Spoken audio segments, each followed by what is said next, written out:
récupère tous nos prélèvements du Barnum. Donc tout est en sachet, hein, transport contenu dans un tube, un premier sachet et un deuxième sachet. Même pour les services, des difficultés parce qu'il faut trouver quelqu'un disponible pour apporter les prélèvements au laboratoire. Donc tout arrive ici, tout est enregistré ici dans notre informatique laboratoire.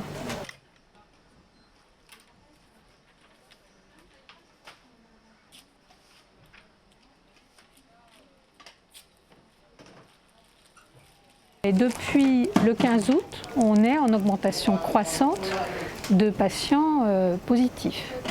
Et là, on a atteint actuellement 16% de positifs sur l'ensemble de nos dépistages.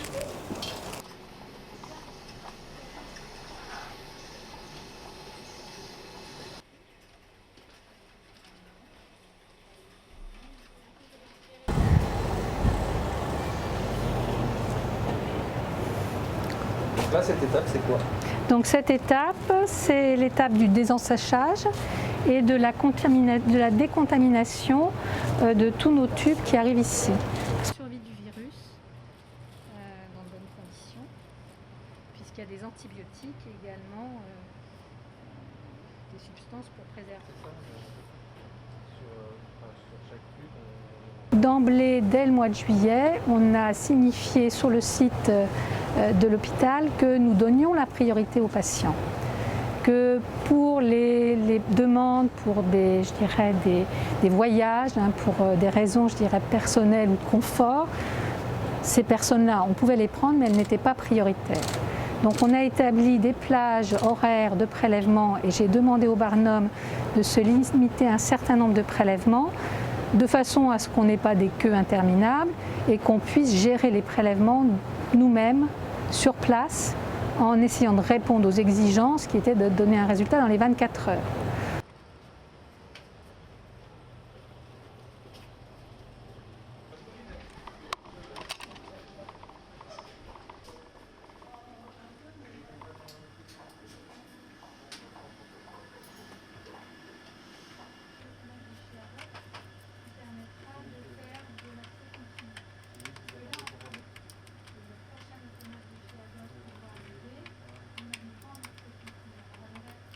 On a, pour certains automates, quand on est livré à la semaine, parfois la commande du lundi n'arrive pas et n'arrive que le mardi, ou la commande du lundi, on est déjà en rupture de réactif le samedi ou le dimanche.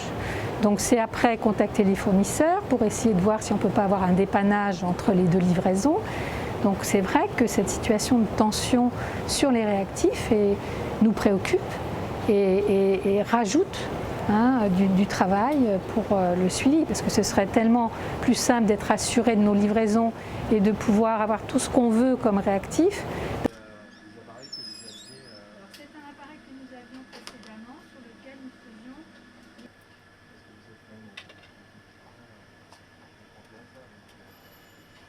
Oui, après, j'ai étudié l'externalisation de l'expérience.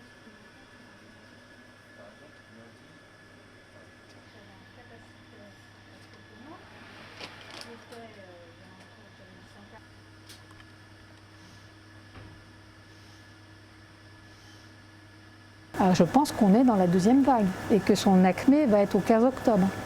Si on regarde les chiffres, si on regarde les courbes, franchement, ça a l'air de vouloir se superposer à ce qui s'est passé en mars-avril. Donc moi je verrais bien un pic au 15 octobre.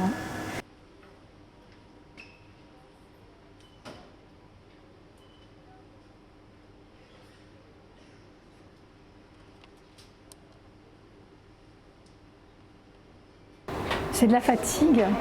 Le personnel, en particulier les techniciens qui s'occupent de ce secteur, sont exténués, nettement.